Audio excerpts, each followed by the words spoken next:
दिल्ली स्फोटानंतर पुण्यात high alert, railway, बस आणि मेट्रो स्थानकावर कडक बंदोबस्त। नमस्कार, मी Jayashree Sonawane, Blue Storm TV news मध्ये आपले सर्वांचे स्वागत आहे आणि ही बातमी आहे पुणे जिल्हा प्रतिनिधी ओमकार चव्हाण यांच्याकडून। दिल्लीतील लाल किल्ला परिसरात सोमवारी सायंकाळी झालेल्या स्फोटानंतर पुणे शहरात सतर्कतेचा इशारा पोलीस आयुक्त अमितेश कुमार यांनी दिला आहे।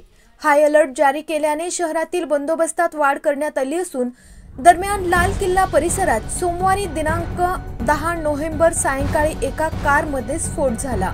या स्फोटात 9 जणांचा जागीच मृत्यू झाला, तसेच काही नागरिक जखमी झाले आहेत। दिल्लीत झालेला स्फोट दहशतवाद हल्ला असल्याची शक्यता असून त्या दृष्टीने तपास सुरू करण्यात आला आहे।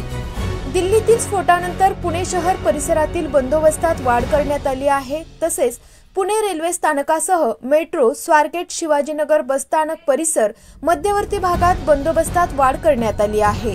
संभाव्य घातपाती कारवायांच्या पार्श्वभूमीवर शहरातील हॉटेल, लॉजची तपासणी सुरू करण्यात आली आहे।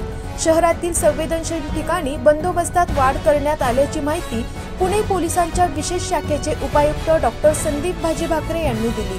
संभाव्य घातपाती कारवायांच्या पार्श्वभूमीवर सतर्कतेचा इशारा देण्यात आला आहे।